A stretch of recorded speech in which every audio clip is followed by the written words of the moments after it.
Hello বন্ধুরা, আমি কিন্তু সবসময় রিচ খাবার খাই না, একদমই খেতে পারি না। চলো, মাঝে মাঝে কিন্তু আমি হেলদি খাবারও খাই। কী খাই তোমাদের সাথে শেয়ার করি। আমার যখন লিভারের প্রবলেম হয়েছিল তখন মাঝে মাঝে তো ঝোল ভাত খেতে ভালো লাগতো না, মাঝে মাঝে চিকেনের হালকা একটা পাতলা ঝোল আমি খেতাম। সেটা তোমাদের সাথে আজকে শেয়ার করছি। আজকে আমি ইউজ করব জিভোর এই অলিভ অয়েলটা। আমি ম্যাক্সিমাম রান্নায় অলিভ অয়েলে ইউজ করি। তাহলে প্রথমে আমি একটা কড়াইয়ের মধ্যে তেল দিয়ে গোটা গরম মশলা যতটা পারবে দেবে, নিজেদের যতটা তোমরা খেতে ইচ্ছুক।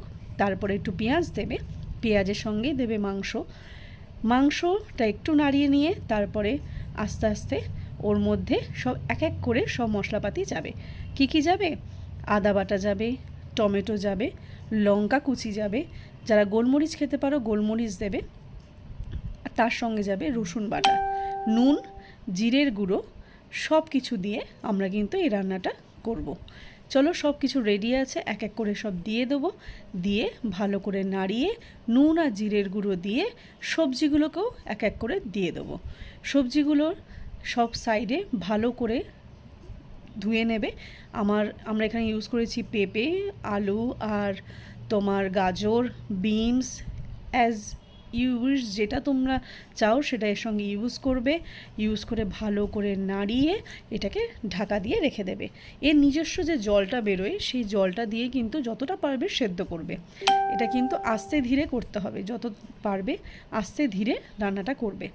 তারপরে যখন জলটা বেরোবে আস্তে আস্তে এর মধ্যে দিয়ে দিতে হবে হলুদ। প্রথমে কিন্তু হলুদ একদম দেবে না, সবার শেষে কিন্তু হলুদটা দেবে, যখন একটু সেদ্ধ হয়ে আসবে তখনই কিন্তু দেবে, নাহলে কিন্তু তাড়াতাড়ি জিনিসটা পুড়ে যাবে নিচটা।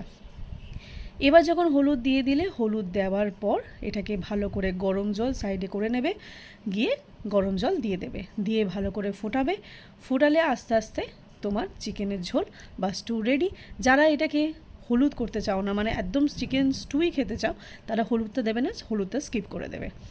এইভাবে ফুটিয়ে হয়ে যাবে তোমার চিকেনের স্টু বা চিকেনের ঝোল। এভরিথিং, এটা বাচ্চা থেকে বড় সবাই খেতে পারবে। এবং রান্নাটা কেমন লাগলো অবশ্যই আমাকে জানিও, কমেন্টস করো, আর লাইক শেয়ার কমেন্টস করো।